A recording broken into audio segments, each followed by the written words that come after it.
dari STIK Sinkarolus Jakarta.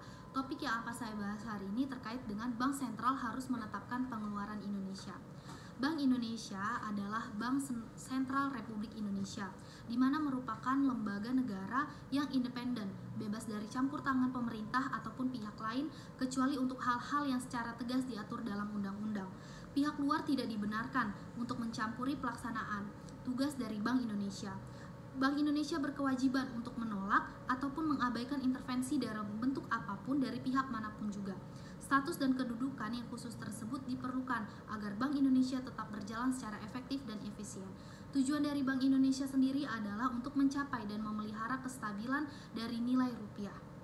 Kemudian, sesuai Undang-Undang Nomor 7 Tahun 2019 tentang mata uang, Bank Indonesia diberi tugas dalam kewenangan untuk pengelolaan uang rupiah mulai dari tahap perencanaan, pencetakan, pengeluaran, pengedaran, pencabutan, dan penarikan sampai dengan pemusnahan, bahwa pengelolaan uang rupiah perlu dilakukan dengan baik dalam mendukung terpeliharanya stabilitas moneter, stabilitas dari sistem keuangan, dan kelancaran dari sistem pembayaran. Pengeluaran uang rupiah yang dilakukan oleh Bank Indonesia ditujukan untuk menjamin ketersediaannya uang rupiah yang layak edar, denominasi yang sesuai, tepat waktu sesuai kebutuhan masyarakat, serta aman dari upaya pemalsuan dengan tetap mengedepankan efisiensi dari kepentingan nasional. Kemudian dari tahap Bank Indonesia dalam pengeluaran uang rupiah merupakan suatu rangkaian kegiatan menerbitkan uang rupiah sebagai alat pembayaran yang sah di wilayah Negara Kesatuan Republik Indonesia.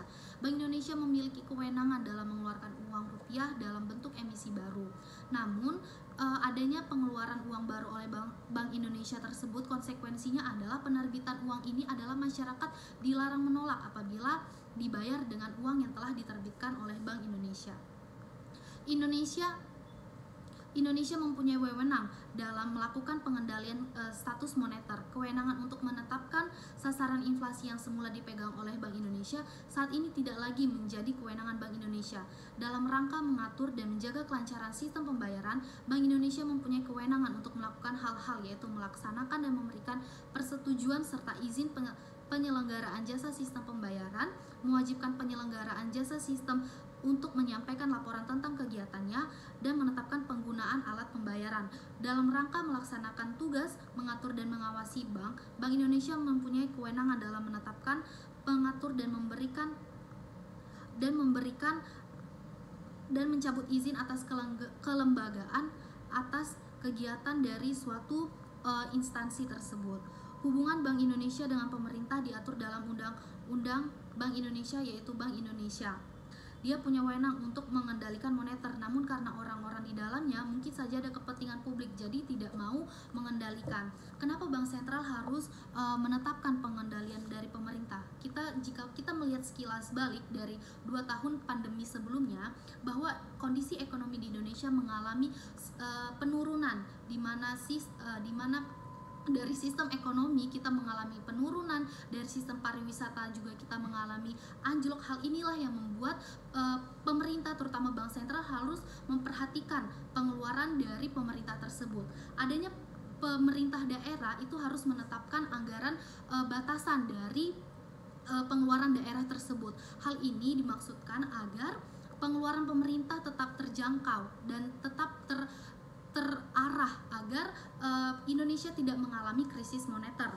Pengeluaran pemerintah semua itu pengeluaran dari pemerintah itu diperlukan dalam upaya pembangunan ataupun dari belanja negara.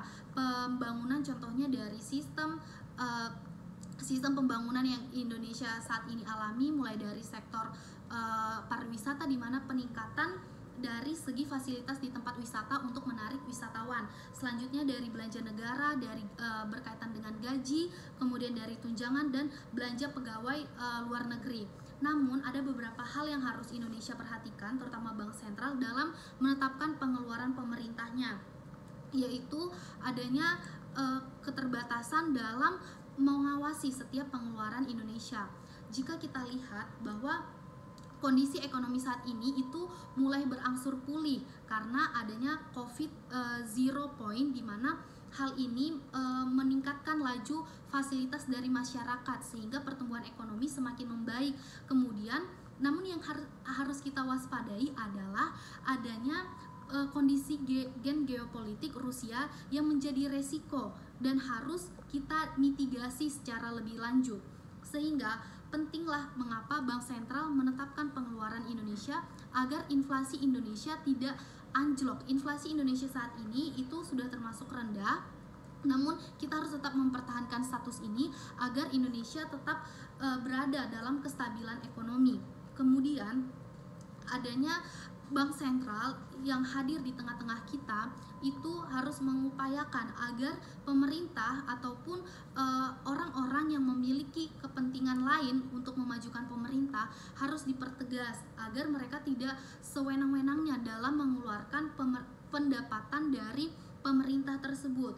Kemudian kita harus yang bisa kita lakukan adalah dengan menetapkan pengendalian pengeluaran pemerintah ini, kita bisa mengajak dari semua sektor ataupun dari semua pemerintahan agar tetap terus mengawasi setiap pengeluarannya, kemudian kita rangkum dan kita catat agar setiap pengeluarannya secara jelas dan ringkas disampaikan.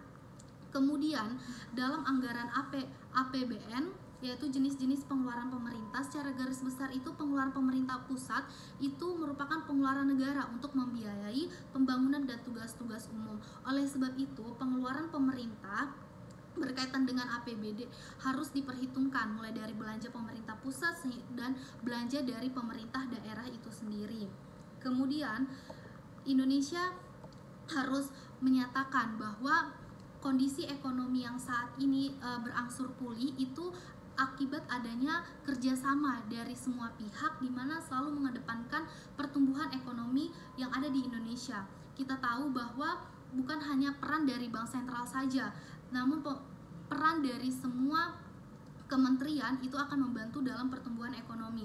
UMKM yang harus didukung oleh pemerintah ini juga tentu akan menjadi jembatan baru bagi masyarakat kita, karena hal ini mengakibatkan laju fasilitas dari ekonomi akan terus semakin membaik.